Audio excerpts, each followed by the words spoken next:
لا حول ولا قوة إلا بالله العلي العظيم. أعوذ بالله من الشيطان الرجيم. بسم الله الرحمن الرحيم. الحمد لله الذي هدانا لهذا وما كنا لنهتدي لولا أن هدانا الله. لقد جاءت رسل ربنا بالحق والصلاة والسلام والتحية والإكرام على سيدنا ونبينا وشفيع ذنوبنا وحبيب قلوبنا وطبيب نفوسنا مولانا مولا الثقلين جد الحسن والحسين أبي القاسم محمد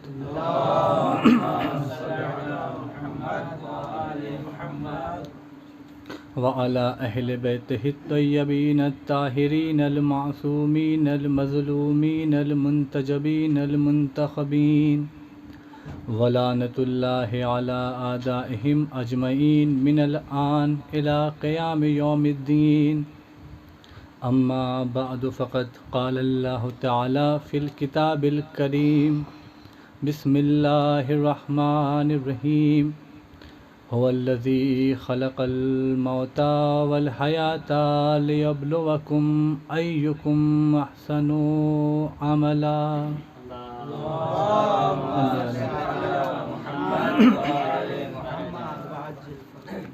اس سے پہلے کہ اس آیت کے ذیل میں کچھ معروضات آپ کے ذہن عالیہ تک پہنچایا جائے، گزارش ہے کہ ایک مرتبہ سورہ حمد اور 3 مرتبہ سورہ اخلاص کی تلاوت فرما کر مرحومہ سیما صغرا بنت ریاض احمد کربلائی، مرحومہ عشرت بطول بنت ریاض احمد کربلائی اور باقی آپ کے تمام مومنین مومنات کی ارواح کو ایصال فرما دیں.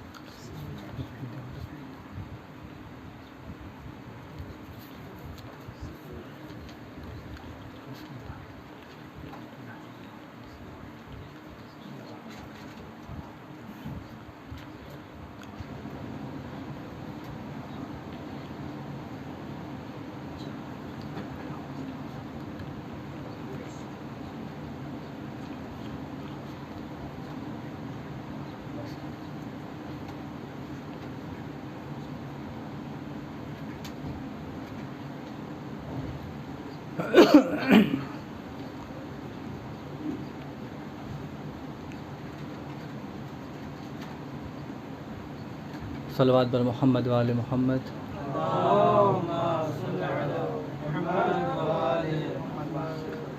پروردگار عالم اپنی کتاب قرآن مجید میں ارشاد فرما رہا ہے هو الذی خلق الموت والحیات، کہ دیکھو اگر تم میری قدرت کا معائنہ کرنا چاہتے ہو، اگر تم اندازہ لگانا چاہتے ہو کہ میں خدا کیسا ہوں، میں کیا کر سکتا ہوں اور میرے اختیار میں کیا کیا ہے، تو یہ جان لو الذی خلق الموت والحیات، کہ خدا وہ ہے جس نے موت کو خلق کیا اور حیات کو خلق کیا. کائنات میں لوگ کتنی چیزوں کو بناتے ہیں، لیکن ہے کوئی جو کسی کی زندگی یا موت پہ اختیار رکھے؟ انسان ہر چیز کو بناتا ہے، اس کا خالق کہلاتا ہے، لیکن 2 چیزیں ایسی ہیں جسے کوئی بنا نہیں سکتا، وہ ہے زندگی اور موت. اگر زندگی لکھی ہے تو موت کوئی دے نہیں سکتا، اور موت ہے تو کوئی بچا نہیں سکتا. یہ 2 چیزیں کائنات کی ایسی ہیں، زندگی اور موت، جن کا خالق کوئی نہیں بن سکتا. تو خداوند عالم نے اپنی اس قدرت کا معائنہ کروایا اور بتایا کہ دیکھو تمہیں غرور ہوگا اپنی قدرت کے اوپر، تمہیں گھمنڈ ہوگا، تمہیں ظلم و گمان ہوگا، لیکن یاد رکھنا یہ دو چیزیں ایسی ہیں جہاں تک تمہاری رسائی کبھی نہیں جا سکتے۔ یہ زندگی اور موت میرے اختیار میں ہے، میں جسے چاہوں زندگی دوں اور میں جسے چاہوں موت دوں۔ پھر خدا نے کیا فرمایا؟ یہ موت اور زندگی میں کس لیے دیتا ہوں؟ لِيَبْلُوَكُمْ أَيُّكُمْ أَحْسَنُ عَمَلًا، تاکہ میں تم کو آزماؤں، میں تمہارا امتحان لوں۔ امتحان کے عوض میں ہوگا کیا؟ نتیجے میں ہوگا کیا؟ خدا نے کہا احسن عمل معلوم ہو جائے۔ یہ موت، یہ زندگی، یہ تمہارے لیے میری طرف سے ایک امتحان ہے۔ اس کے ذریعے سے مجھے اندازہ ہو جائے گا کہ تم میں احسن عمل کرنے والا کون ہے۔ اب یہاں پر بھی غور کرنے والی بات ہے، خدا نے اکثر عمل نہیں کہا، خدا نے عمل کثیر کی بات نہیں کی، خدا نے احسن عمل کی بات کی ہے۔ تو معلوم ہوا خدا کی نگاہ میں عمل کا زیادہ ہونا اعتبار نہیں ہے، بلکہ عمل کا خلوص کے ساتھ ہونا اعتبار ہے۔ خداوند عالم کی نگاہ میں عمل زیادہ ہو، خدا کو اس سے فرق نہیں پڑتا۔ کیوں؟ عمل زیادہ ہونا ضروری نہیں ہے کہ آپ کے ہر اعمال قبول بھی کر لیے جائیں۔ خدا کو احسن عمل چاہیے، خدا کو خلوص کے ساتھ آپ کا عمل چاہیے۔ تو خدا نے فرمایا یہ زندگی اور موت یہ تمہارے لیے میری جانب سے ایک امتحان ہے، تاکہ پہچانا جائے کہ تم میں احسن عمل کرنے والا کون ہے۔ کس طریقے سے امتحان ہے؟ کبھی خداوند عالم کسی کے گھر میں موت دے دیتا ہے اور کہیں زندگی بخش دیتا ہے۔ ہمارا ری ایکشن کیا ہوتا ہے؟ ہمارا طرز کیا ہوتا ہے جب ہمارے گھر میں کسی کا انتقال ہوتا ہے، موت آتی ہے تو ہم پریشان حال ہو جاتے ہیں، ہم گھبرا جاتے ہیں، اور حتیٰ کہ ہمیں اپنا وجود بھی معدوم نظر آتا ہے۔ ہم سمجھتے ہیں کہ دنیا کے سارے غم ہمارے اوپر طاری ہو چکے ہیں۔ تو یہاں پر خدا نے کہا یہ موت تمہارے لیے ایک امتحان ہے، تم غم مناؤ، رنجیدہ ہو، لیکن اس حد کے ساتھ کہ کہیں ایسا نہ ہو کہ تمہارا غم ایسا ہو جو خداوند عالم کی ناراضگی کا سبب بن جائے۔ یعنی جب تم غم مناؤ تو کبھی غم میں ایسے جملے نہ کہہ دو کہ خدا کو ہمارا ہی گھر ملا تھا، یا خدا کو ہمارا ہی بیٹا ملا تھا، ہماری ہی بہن ملی تھی، ابھی تو میرا بیٹا جوان ہوا تھا، ابھی تو شادی بھی نہیں ہوئی تھی۔ یہ سارے کلمات کہہ کے خداوند عالم کی ناراضگی کو اختیار نہ کر لو۔ یہ تمہارے لیے امتحان ہے، تم غم مناؤ، لیکن اس غم کے ساتھ یہ بھی یاد رکھو کہ تمہیں خدا کی رضا میں راضی رہنا ہے۔ جب تم غم مناؤ تو وہاں پر ایک جملہ کہو کہ پالنے والے تم نے ہمارے اوپر غم دیا ہے، ہم اس غم میں مبتلا ہیں، ہم غم منائیں گے، ہم رنجیدہ ہوں گے، لیکن تمہاری رضا میں راضی بھی رہیں گے۔ خداوند عالم جو تو نے میرے حق میں بہتر کیا، ہم اس کے اوپر سر تسلیم خم کر دیں گے۔ یہ ہے امتحان خدا کا موت کے ذریعے سے، زندگی کے ذریعے سے۔ کیسا امتحان خدا کا؟ گھر میں کسی کی پیدائش ہوئی، خدا نے کسی کو زندگی دی، اب یہاں پر خوش ہوتے ہیں، مٹھائیاں بانٹتے ہیں، مبارکباد دیتے ہیں، ٹھیک ہے، خوشی کا مقام ہے، آپ خوشیاں منائیے، مٹھائیاں بانٹیے، لیکن یاد رکھیے اس مٹھائیوں کے ساتھ خوشی منانا بس یہیں تک محدود نہیں ہے، بلکہ جب خدا نے خوشی دی ہے تو کچھ خدا کا شکریہ بھی ادا کیا جائے اور کہا جائے پالنے والے تو نے یہ نعمت مجھے دی ہے، تو نے یہ رحمت مجھے دی ہے، تو میں آج تجھ سے وعدہ کرتا ہوں کہ تیرے راہ پر اس کو چلاؤں گا۔ جو احکام تو نے ہمارے اوپر نافذ کیے ہیں، میں اس بچے کو یا اس بچی کو اس کا پیروکار بناؤں گا۔ تو خداوند عالم اس طریقے سے آزماتا ہے۔ صلوات بر محمد وآل محمد۔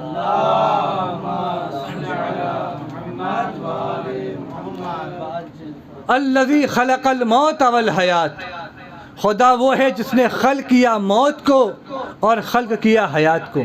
اچھا اندازہ لگائیں، اگر خدا چاہتا تو حیات کو پہلے رکھتا، موت کو بعد میں رکھتا، لیکن خداوند عالم حکیم ہے، اور حکیم کا کوئی بھی عمل حکمت سے خالی نہیں ہوتا۔ خدا نے پہلے موت کو رکھا، پھر خدا نے حیات کو رکھا، اور موت کو پہلے رکھ کے حیات کو بعد میں رکھ کے ایک پیغام دے دیا، دنیا والوں کو خطاب کر کے کہہ دیا کہ دیکھو ہرگز یہ نہ سمجھنا کہ تمہاری زندگی بس زندگی ہے، اس کے بعد کوئی موت آنے والی نہیں ہے۔ تم زندگی ایسے گزار رہے ہو جیسے نہ حساب ہوگا، نہ میزان ہوگا، نہ جنت ہوگی، نہ جہنم ہوگا۔ یاد رکھنا تمہاری زندگی سے پہلے میں نے تمہاری موت کو پیدا کیا ہے، پہلے موت کو پیدا کیا گیا ہے، پھر تمہاری زندگی بنائی گئی ہے۔ تو ایسا گمان نہ کرنا کہ زندگی تم جس طریقے سے بتا لو تمہاری زندگی ہے، نہیں، اس زندگی کے بعد تمہاری موت آنی ہے۔ تم زندگی کو ایسا گزارو کہ موت کے بعد جو زندگی تمہاری آئے وہ آسان گزرے۔ بھری پڑی ہیں کتابیں الحیات بعد الموت، اس نام سے، اس عنوان سے، یعنی وہ زندگی کی جو موت کے بعد آنی ہے۔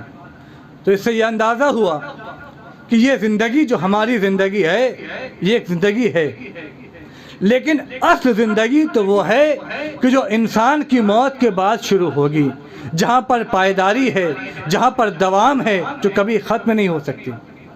تو اصل زندگی وہ ہے کہ جو موت کے بعد شروع ہونی ہے۔ تو اب یہ زندگی کیا ہے جو ہم جی رہے ہیں؟ اگر زندگی موت کے بعد والی زندگی اصل ہے تو پھر یہ زندگی کیا ہے؟ اس کا مقصد کیا ہے؟ یہ زندگی اس زندگی کے لیے ایک آمادگی ہے۔ یہ زندگی خدا نے اس لیے دی ہے تاکہ اس زندگی کے لیے انسان اپنے کو استوار کرے، اپنے کو تیار کرے۔ کس طریقے سے؟ یہ زندگی ایسی ہے کہ یہاں پر ہمیں کچھ چیزوں کی ضرورت ہوتی ہے، اور انہی چیزوں کی ضرورت ہمیں موت کے بعد والی زندگی میں بھی ہوئی۔ تو اگر ہمیں ان چیزوں کا پتہ ہی نہ چلے تو ہم آمادگی کیسے کریں گے، ہم تیاری کیسے کریں گے؟ جب خدا نے ہمیں یہ زندگی دی تو ہم نے دیکھا اس زندگی میں ہمیں رہنے کے لیے مکان چاہیے، ہم نے دیکھا اس زندگی میں ہمیں پہننے کے لیے لباس چاہیے، اس زندگی میں ہمیں کھانے کے لیے غذا چاہیے۔ تو اب جو چیزیں یہاں پر ہمارے لیے ضروری ہیں وہی ساری چیزیں مرنے کے بعد کی جو زندگی ہے وہاں پر بھی ضروری ہے، لیکن فرق ہے ہمارے اس زندگی میں، ہماری اس زندگی میں جب ہمیں یہاں بھوک لگتی ہے، ہم نے پیسہ خرچ کیا، غذا خرید لیا، ہمیں کپڑا پہننا ہوا، ہم نے پیسہ خرچ کیا، لباس خرید لیا، ہمیں رہنے کی ضرورت ہوئی، ہم نے پیسہ خرچ کیا، اچھا سا مکان لے لیا۔ عزیزوں، یہ زندگی ایسی ہے کہ یہاں پر ہمیں اختیار ہے، ہم پیسہ خرچ کریں تو چیزوں کو فراہم کر سکتے ہیں، لیکن وہاں کی زندگی جو موت کے بعد کی زندگی ہے وہ ایسی زندگی نہیں ہے کہ جہاں پر پیسہ خرچ کیا جائے لباس مل جائے، جہاں پیسہ خرچ کیا جائے غذا مل جائے، جہاں پیسہ خرچ کیا جائے مکان مل جائے۔ کہا پھر کیا ہے وہاں پر؟ کیسے لباس ملے گا، کیسے مکان ملے گا؟ کہا جس طریقے سے تمہارے لیے یہاں پر مال ضروری ہے، دولت ضروری ہے، اسی طریقے سے جیسے یہاں تمہارے لیے مال ضروری ہے اسی طریقے سے اس زندگی میں تمہارے لیے نیک اعمال ضروری ہے۔ جس طریقے سے تم مال سے یہاں چیزیں فراہم کرتے ہو اسی طریقے سے تم نیک اعمال کے ذریعے چاہو گے جنت میں مکان مل جائے گا، تمہیں لباس مل جائے گا، تمہیں جنت کے میوے مل جائیں گے۔ صلوات بر محمد و آل محمد۔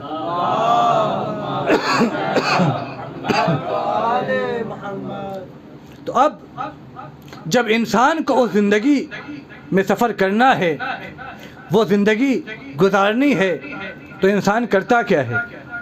ہمیں منتقل ہونا ہے وہاں۔ انتقال کا معنی ہی ہے منتقل ہونا، اس زندگی تک جانا ہے ہمیں۔ ہوتا یہ ہے جب انسان ایک جگہ سے دوسری جگہ منتقل ہوتا ہے تو وہ اس جگہ کے بارے میں پتہ کرتا ہے کہ جہاں وہ جا رہا ہے وہاں کیا کیا چیزیں ہمیں مل سکتی ہیں، کیا کیا چیزیں ہمیں خریدنی پڑیں گی، کیا کیا چیزیں نہیں ملیں گی۔ انسان ساری چیزوں پر توجہ رکھتا ہے۔ جب انتقال اسی کا نام ہے تو جب اس زندگی کو چھوڑ کر کے ہمیں اس زندگی کی طرف جانا ہے اور وہاں کی زندگی گزارنی ہے تو ہمیں ذہن لگانا پڑے گا، ہمیں دھیان دینا پڑے گا کہ وہ کون سی چیزیں ہیں کہ جو وہاں پر ہمیں اتنی آسانی سے دستیاب نہیں ہونے والی۔ تو ہمیں آمادگی کرنی ہے، ہمیں تیاری کرنی ہے ان چیزوں کی کہ جو وہاں پر ہمیں آسانی سے مل جائے۔ بس اسی وجہ سے خداوند عالم نے ہمیں یہ زندگی دی ہے کہ زندگی سے ہم سبق حاصل کریں، اس زندگی سے سیکھیں اور اس زندگی کے لیے اپنے کو آمادہ کریں، استوار کریں۔ لیکن عزیزو، ہمارے پاس اختیار ہے، ہم نے اپنے لیے زندگی بنا لی، لیکن اگر کسی کے پاس اختیار نہ ہو وہ کیا کرے گا؟ انسان ہے، گمراہیوں میں رہا، ہدایت کا موقع آیا، کم وقت ملا، زندگی کو ویسی نہیں بنا پایا، تو اب کیا کرے گا؟ اگر دنیا والی زندگی ہوتی تو ایسا ممکن نہ تھا۔ ہر انسان اپنے لیے کر سکتا ہے، جب تک اختیار ہے تب تک کر سکتا ہے، جہاں اختیار نہیں ہے وہاں کچھ نہیں کر سکتا۔ لیکن وہاں کی زندگی کے لیے خداوند عالم نے مومنوں کے اوپر ایک احسان کیا ہے اور رحم فرمایا ہے۔ خدا نے کیا احسان کیا؟ خدا نے کہا دیکھو تم اپنی زندگی کو بناؤ، لیکن اگر تمہاری زندگی بنانے میں تمہیں وقت لگ جائے، تم اس دنیا سے چلے جاؤ، تمہیں اتنا موقع نہ مل پائے، تو یہ تمہارے اعزاء ہیں، یہ تمہارے اقربا ہیں، یہ تمہارے دوست ہیں، یہ تمہارے احباب ہیں، یہ تمہارے رشتہ دار ہیں، یہ تمہارے لیے نامہ اعمال تیار کریں گے۔ تم مجبور ہو، تم کچھ نہیں کر سکتے، لیکن یہ تمہارے لیے ایسی چیزیں کریں گے کہ وہاں پر تمہارے لیے آسانی ہو جائے گی۔ کس طریقے سے؟ قرآن میں خود ارشاد ہوا، بسم اللہ الرحمن الرحیم، والمؤمنون والمؤمنات بعضهم اولیاء بعض۔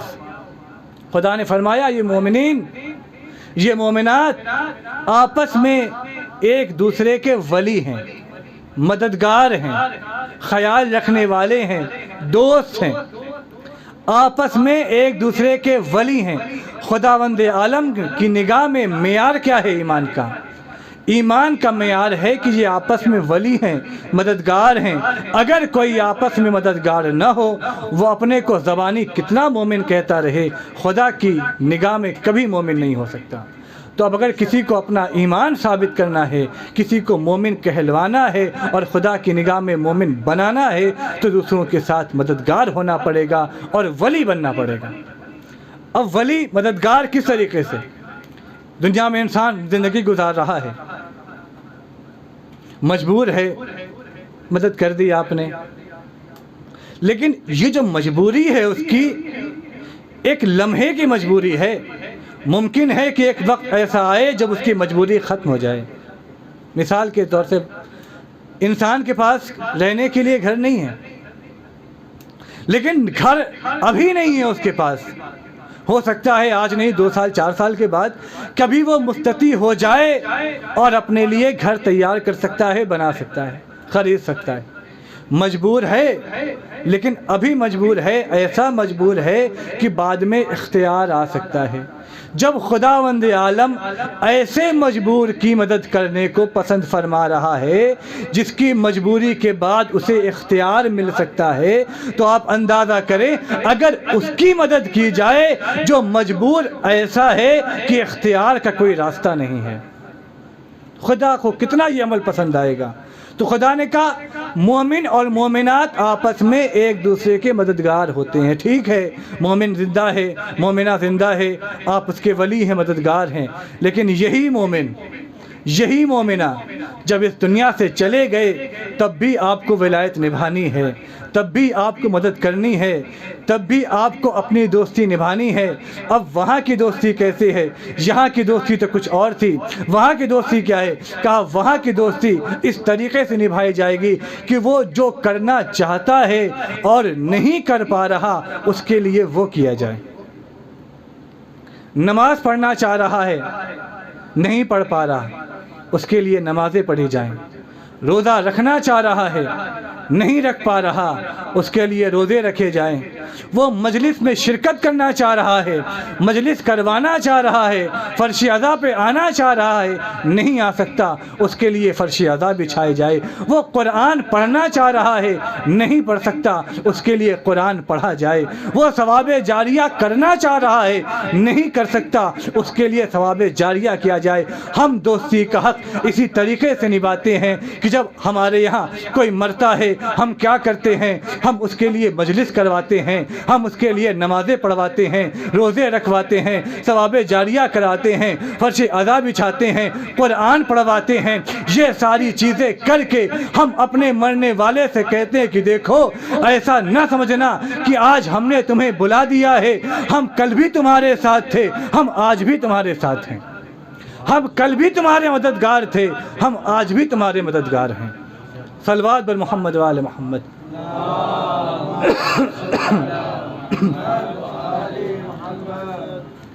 ہم کل بھی تمہارے مددگار تھے، ہم آج بھی تمہارے مددگار ہیں۔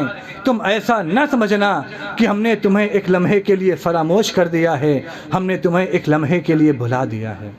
اور جب یہ مرنے والے کے لیے، کسی مرحوم کے لیے جب کوئی انسان نیک اعمال کرتا ہے تو اس کے حق میں وہ ویسا ہوتا ہے جیسا کوئی زندہ کو تحفہ دیا جائے۔ پھر اس کے بعد جب مرحوم آپ کے لیے کوئی دعا کرتا ہے تو خداوند عالم اس کی دعا کو قبول فرماتا ہے۔ اور یہی وجہ ہے کہ روایت میں ذکر ہے کہ اگر انسان کے ماں باپ دنیا میں نہیں ہیں، یا انسان کا کوئی دوست نہیں ہے، یا کوئی اس کا ساتھی عالم دنیا میں نہیں ہے، تو اس کی قبر پہ جائے اور جا کر کے دعا کرے۔ کیوں؟ کیونکہ اب اس کے عمل کا وقت ختم ہو چکا ہے، اب عمل نہیں ہو سکتا۔ جب عمل نہیں ہو سکتا، اب کا گناہ نہیں ہو سکتا، اب وہ اگر دوسرے کے لیے دعا کرے گا تو دوسرے کے لیے اس کی زبان خالص ہے، اس کی دعا قبول کی جاتی ہے۔ صلوات بر محمد وآل محمد۔ تو خدا نے فرمایا الذی خلق الموت والحیات، خدا وہ ہے جس نے خلق کیا موت کو، جس نے خلق کیا زندگی کو۔ خدا موت کا بھی خالق ہے، خدا زندگی کا بھی خالق ہے۔ جب انسان کو یہ بات معلوم ہو گئی کہ اسے اس دنیا میں جانا ہے، اس دنیا کو چھوڑنا ہے، تب اسے کرنا کیا چاہیے؟ اسے وہ کرنا چاہیے جسے کرنے کا حکم خدا نے دیا ہے، اس کے بھیجے ہوئے نمائندوں نے دیا ہے، اہل بیت نے دیا ہے۔ اور قسم خدا کی اگر ہمارے پاس اہل بیت جیسی شخصیت نہ ہوتی تو ہم بے در ہو جاتے، ہمیں پتہ نہ چلتا کہ موت کیا ہے، حیات کیا ہے، موت کے بعد کیا ہوگا، اور موت کے بعد کی زندگی کے لیے ہمیں کرنا کیا ہے۔ وہ تو شکر کی بات ہے خدا نے ہمیں اہل بیت دیے۔ راوی بیان کرتا ہے کہ میں نے دیکھا کہ مدینے کی سڑک ہے، مدینے کا شارع ہے، ایک شخص ہے جو رات کی تاریکی میں گزرا چلا جا رہا ہے۔ وہ راوی پیچھے پیچھے چلا، اس کو لگا رات ہو گئی ہے، یہ ایسا وقت ہے کوئی انسان جلدی نکلتا نہیں ہے، ہو سکتا ہے کوئی بہت اہم کام اس شخص کو ہو جو اتنی رات میں نکلا ہو۔ پوچھتا ہوں کیا کام ہے اس کو، یہ کہاں جا رہا ہے؟ عزیزو، یہ آج کا وقت ہے جہاں گاؤں بھی شہر بنا ہوا ہے، جگہ جگہ اسٹریٹ لائٹ لگی ہوئی ہے، جگہ جہاں چراغاں ہیں، روشنی ہے۔ آج سے 1400 سال پہلے کا زمانہ سوچئے جب شہر بھی گاؤں کی طرح رہا ہوگا۔ آج لوگ رات میں نکلنے میں گھبراتے ہیں، اس وقت کیا عالم رہا ہوگا۔ راوی کہتے میں نے دیکھا کہ رات کی تاریکی میں وہ شخص جا رہا تھا، میں گھبرا گیا، کیا کام ہے، کون جا رہا ہے؟ میں قریب گیا، جب میں نے قریب دیکھا تو کوئی اور نہیں بلکہ ہمارے اور آپ کے چوتھے امام تھے۔ پوچھا مولا اتنی رات کو کہاں جا رہے ہیں؟ تو مولا نے کہا میں موت کی تیاری میں ہوں، میں موت کی تیاری میں ہوں، میں سفر پہ جا رہا ہوں۔ اب جیسے مولا نے کہا کہ میں سفر پہ جا رہا ہوں، اس شخص نے مولا کو خدا حافظ کہا، الوداع کیا، اور امام سے ملاقات کرنے کے لیے پھر 2-4 دن تک نہیں گیا، کیونکہ اس کو یہ لگ رہا ہے کہ مولا سفر پر ہیں۔ جب ایک محفل میں ایک جگہ پر امام سے ملاقات ہوئی تو مولا سے کہتا ہے مولا سفر کیسا رہا آپ کا؟ مولا نے پوچھا کیسا سفر؟ کہ مولا میں تو آپ سے اسی لیے ملنے بھی نہیں آیا تھا کہ آپ نے تو کہا تھا میں سفر پر جا رہا ہوں، کب سفر سے واپس آئے؟ تو امام نے کہا تم نے جو سفر سمجھا تھا میری مراد وہ سفر نہیں تھے۔ کہا مولا کس سفر کی بات کر رہے تھے؟ تو مولا نے کہا میں اس سفر کی بات کر رہا تھا جو سفر موت اور اس زندگی کے درمیان کا ہوتا ہے۔ میرے پیٹھ پر جو بوجھ تھا اس میں میرا کوئی سامان نہیں تھا، بلکہ وہ غریبوں کے لیے اس میں روٹیاں تھیں، غریبوں کا سامان تھا، میں ان کا مددگار تھا، میں ان کا ولی تھا، میں اپنے سفر کی تیاری کر رہا تھا۔ صلوات بر محمد وآل محمد۔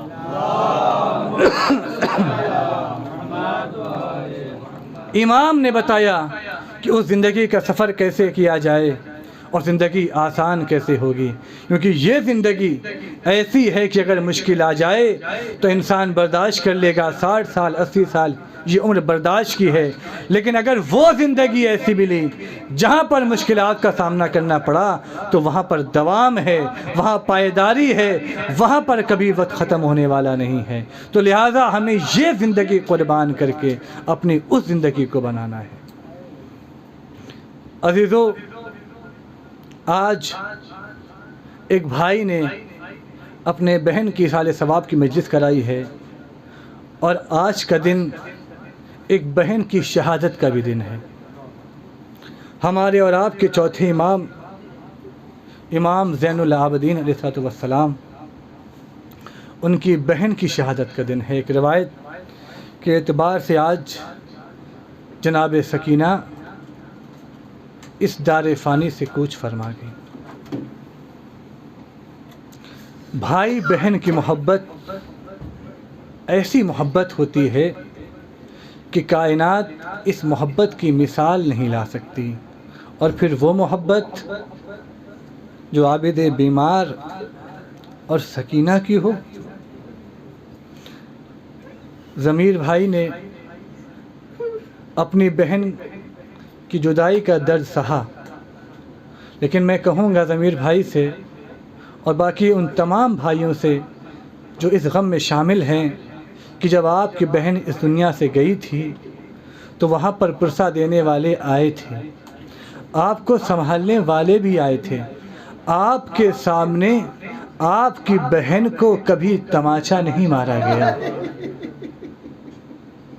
لیکن کربلا میں ایک بھائی ایسا بھی ہے کہ بہن کو سامنے سے تماشا مارا جا رہا ہے، بھائی کچھ کر نہیں پا رہا۔ میں سوال کروں گا کہ آخر کیا وجہ ہے؟ میں پوچھوں گا اے میرے مولا یہ بتائیے، آپ کی 4 سال کی بہن کو تماچا مارا جا رہا ہے، آپ کی بہن تماچے کی شدت سے زمین پہ گر رہی ہے، چہرے پہ تماچوں کے نشان آ رہے ہیں، مولا آپ آگے بڑھ کے شبر کا ہاتھ کیوں نہیں تھام لیتے؟ مولا تماچا مارنے سے روک کیوں نہیں لیتے؟ مولا آواز دیں گے تماچے سے روکتا وہ ہے جس کے ہاتھ کھلے ہو، میرے ہاتھ پسے پشت بندھے تھے۔ ہاں دادارو، ایک بھائی بہن کی محبت کا اندازہ کرے کہ جب کبھی بھی بہن کو پانی ملتا تھا، روایت میں یہ تو ملا ہے کہ سکینہ کو لوگوں نے پانی دیا، لیکن یہ نہیں ملتا کہ سکینہ نے کبھی پانی پیا۔